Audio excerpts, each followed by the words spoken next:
안녕하세요. 김성길 목사와 함께하는 GTS 말씀 묵상 시간입니다. 오늘도 묵상과 함께 좋은 하루 되시기 바랍니다.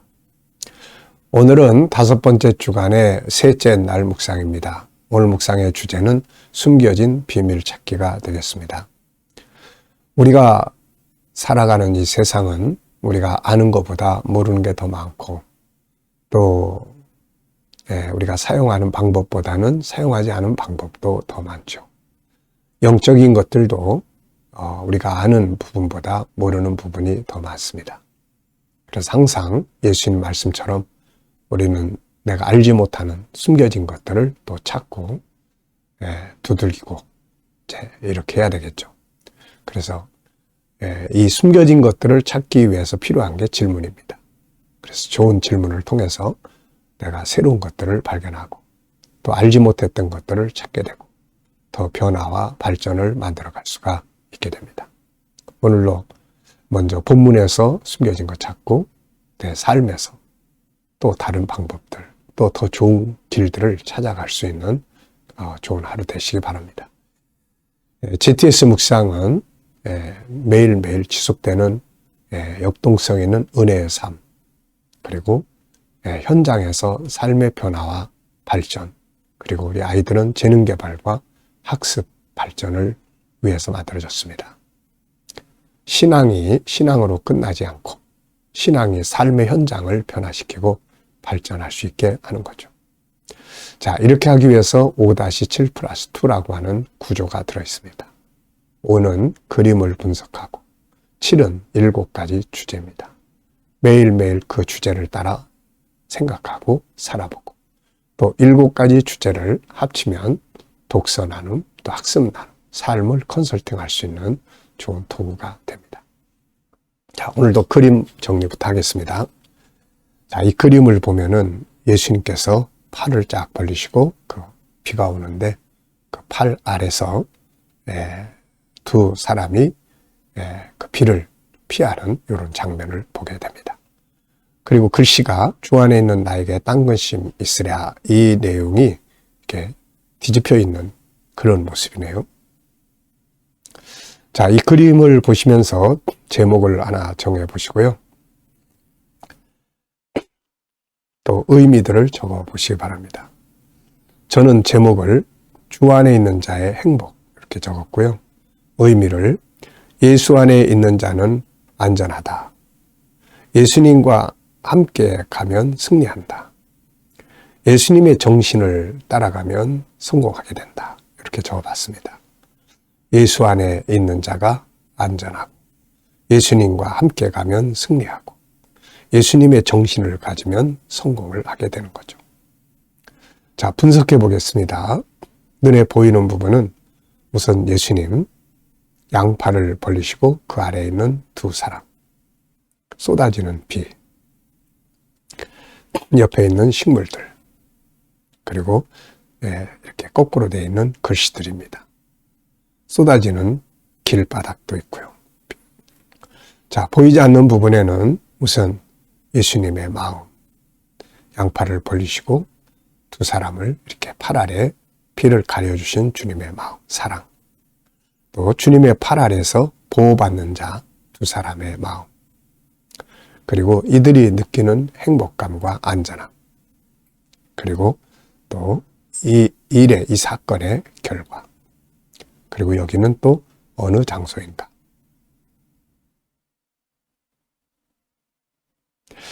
자, 왜 이 또 두 사람은 예수님의 팔 아래 들어와 있을까? 참 보이지 않는 게 많네요. 이렇게 우리가 눈에 보이는 것만이 아니라 보이지 않는 영역이 많다는 거 기억하시고요. 아이들은 항상 보이지 않는 걸 찾는데 관심을 두게 하면 철학적인 사고, 또 과학적인 이런 마음을 가질 수 있습니다. 세 번째입니다. 그림에서 가장 중요한 것은 무엇인가요? 저는 주 안에 있는 자의 복 이렇게 적었습니다. 자, 또 이 그림 한번 떠올려 보실까요? 이제 연상법 훈련입니다. 먼저 예수님 양팔을 벌리시고 팔 아래 두 사람이 들어와서 피해 있고 빗줄기가 쏟아지고 주 안에 있는 나에게 딴 것이 있으랴 글씨가 거꾸로 되어 있고 또 주님 뒤쪽으로 식물들이 있습니다. 비가 바닥에 부딪혀서 튀는 이런 장면도 있고요. 자, 그리고 또 이 내용과 비슷한 성경이나 또 어떤 사건 또 생각해 보시죠. 자, 우선 찬송가 370장 주 안에 있는 나에게 딴 것이 있으랴. 십자가 밑에 나아가 내 짐을 풀었네. 주 안에 있는 나에게. 요한복음 15장 나는 포도나무요 너희는 가지다. 내 말이 너희 안에 있고 너희가 내 안에 있으면 무엇이든지 구하라. 내가 다 이루리라. 또 계시록 3장 20절 내가 문을 열고 문을 두드리노니 문을 열면 내가 안에 들어가서 너와 함께 먹고 너는 나로 더불어 먹고 마시리라. 함께. 네. 우리가 마태복음 8장이나 14장을 보면 예수님과 함께 있을 때 거센 풍랑이 일어나는 바다를 안전하게 항해할 수 있었던 걸 볼 수 있습니다.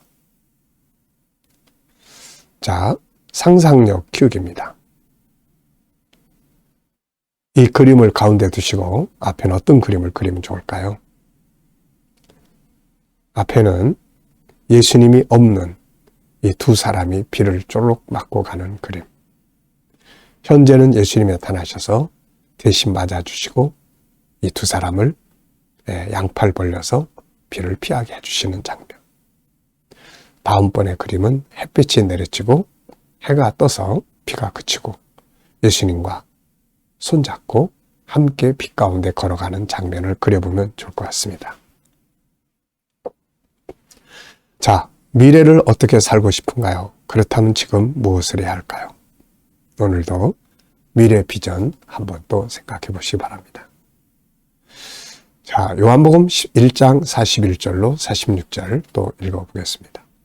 그가 먼저 자기의 형제 시몬을 찾아 말하되 우리가 메시아를 만났다 하고 메시아는 번역하면 그리스도라. 데리고 예수께로 오니 예수께서 보시고 이르시되 네가 요한의 아들 시몬이니 장차 게바라 하리라 하시니라. 게바는 번역하면 베드로라. 이튿날 예수께서 갈릴리로 나가려 하시다가 빌립을 만나 이르시되 나를 따르라 하시니 빌립은 안드레와 베드로와 한 동네 베세다 사람이라. 빌립이 나다나엘을 찾아 이르되 모세가 율법에 기록하였고 여러 선지자가 기록한 그 일을 우리가 만났으니 요셉의 아들 나사렛 예수니라.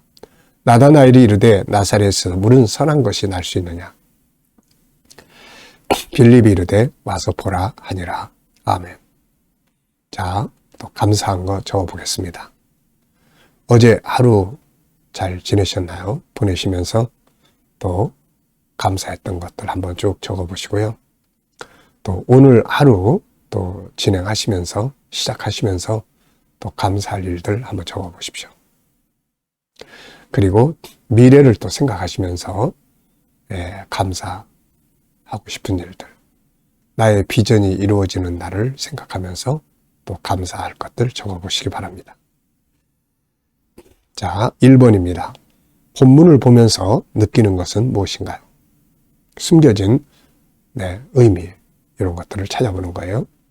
자, 저는 본문을 보면서 세 가지를 생각합니다.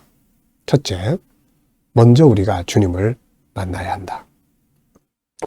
두 번째, 주님을 만난 사람들이 해야 될 일은 예수 그리스도를 전해줄 사람을 찾는 거죠. 다음에는 그를 주님께로 데리고 오는 겁니다. 안드레는 베드로를 주님께 데리고 왔고 빌립은 나다나엘을 주님께 데리고 왔습니다. 이것이 바로 복음운동이죠. 자, 두 번째입니다. 빌립이 예수님을 만난 후에 전도하러 간 사람은 누구였나요? 나다나엘이었습니다. 아마 자기가 예수를 만나고 보니까 이분이 그리스도라 하는 것을 알고 나니까 아마 전해주고 싶은 사람들이 막 떠올랐을 거예요. 메시아를 기다리는 사람들이 당시에 많이 있었으니까요. 그 중에 아마 늘 그런 부분을 이야기 나눴던 나다나엘이 떠올랐던 것 같습니다. 자, 빌립이 그에게 가서 한 말은 무엇이었나요? 두 가지를 이야기한 것 같아요. 하나는 이제 성경에 기록된 그분이 오셨다. 그분. 모세가 율법에 기록하고 여러 선지자가 기록한 그분을 내가 만났다. 참, 이 시대 사람들이 예수 그리스도가 오셔서 만난 그 시대 사람들이 참 행복한 사람들이죠. 그리고 또 하나는 이제 그런 말을 하니까 그러면서 이제 빌립이 나사렛 예수다 그랬어요. 그랬더니 나사렛은 지난번에 말씀드린 것처럼 이게 지역 사람들에게 천대받는 그런 장소였죠. 그러다 보니까 나사렛 같은 데서 뭐 무슨 선한 사람이 나겠냐 이런 식으로 이렇게 오히려 비난을 했습니다.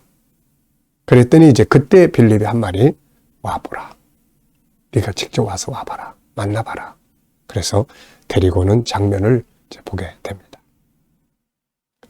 자, 내가 가서 주님께로 데리고 와야 할 사람은 누군가요?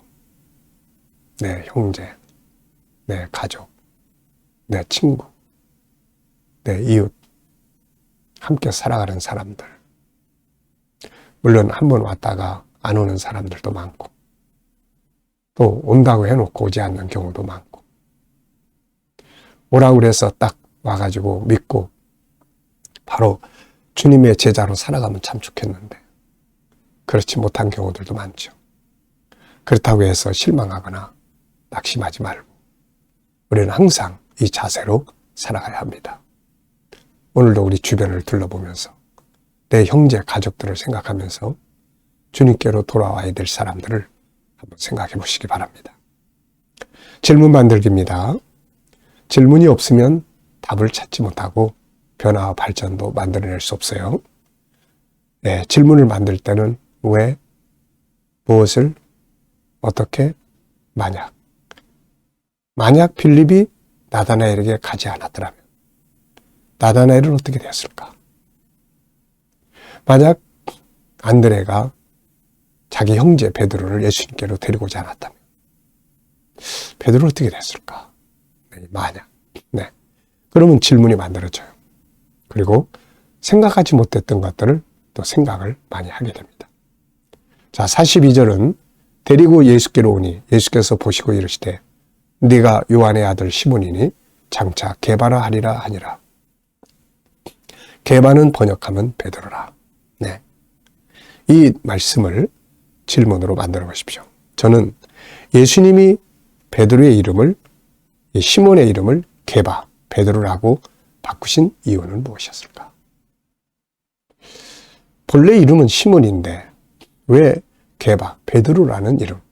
이 베드로라는 이름은 반석이라는 뜻입니다. 아마도 예수님께서는 이 베드로를 교회의 그 기둥처럼, 반석처럼 쓰고 싶은 마음이 있지 않으셨을까? 비록 베드로가 약해서 예수님 모른다고 했지만 마지막에는 정말 굳은 믿음으로 거꾸로 순교하는 그런 모습까지 보였던 사람이죠. 우리들의 이름도 반석처, 반석. 네, 반석으로. 변함없이, 흔들림 없이 믿음을 지키고 사명을 지켜갈 수 있는 그런 든든한 반석으로 우리들도 영적 이름을 가지면 좋겠습니다. 두 번째는 업무에 대한 질문이에요. 업무나 공부에 대해서 질문 만들어 보겠습니다. 업무를 더 잘하기 위해서는 어떤 자세가 필요할까? 저는 그렇게 적어봤어요. 그리고 세 가지를 적어봤습니다. 어쨌든 열정을 가져야 된다. 일을 할 때는 열정을 가지고. 또 하나는 전문가. 그리고 또 하나는 비전을 만들어야 한다. 이 세 가지가 바로 업무를 잘 할 수 있는 그런 방법이 아닐까 싶습니다. 자, 묵상하겠습니다. 오늘 본문 한번 또 쭉 생각해 보시고요. 7가지 주제 생각해 보시고, 네. 그리고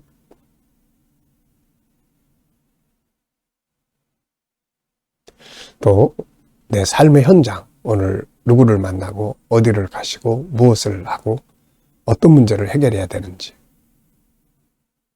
또 한번 쭉 생각해 보시고, 그리고 주님께 물으시기 바랍니다.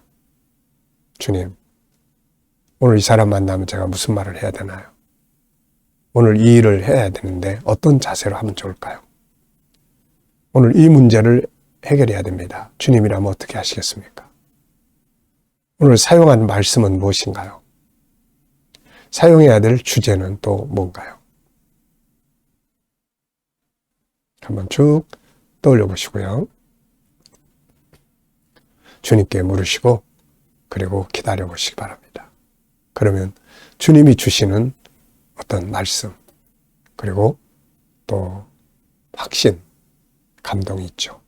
이 영감을 가지고 오늘도 승리하시기 바랍니다. 기도하고 마치겠습니다. 주님 감사합니다. 오늘도 또 하루 묵상으로 시작합니다. 숨겨진 비밀들 잘 찾아서 더 발전하는 하루가 되게 해주시옵소서. 우리 자녀들, 친척들, 동료들 중에 믿지 않는 자들 주께 돌아와 구원받게 해주시고, 오늘도 우리 성도들의 직장과 사업장들이 형통하고 발전하게 하시고, 새로운 일터를 구하는 자들에게는 좋은 일터들이 예비될 수 있게 하여 주옵소서. 치료받는 교우들에게는 치유의 능력이 더욱 함께 하여 주시고, 여러 가지 문제를 안고 고민하고 기도하는 성도들에겐 합력하여 선을 이루게 하시고, 오늘로 이 나라를 복 주셔서 발전하고 거룩한 나라, 선교의 나라가 되게 해주시고, 나라의 지도자들에게 지혜를 주셔서 나라를 바르게 이끌어갈 수 있게 하여 주시고, 세계 곳곳에서 수고하시는 선교사님들과 저들의 사역들, 복음 전하는 자들의 수고가 헛되지 않도록 은혜 베풀어 주옵소서. 우리 KDM 훈련원을 주님 사용하여 주셔서 천국 복음 더욱 온 세계에 전하게 하시고, 또 GTS 묵상을 통해서 또 이 GTS 묵상이 더욱 많은 교회들과 또 주의 일꾼들에게 나눠지게 하시고, 다음 세대를 양육하는 좋은 프로그램이 되게 하여 주옵소서.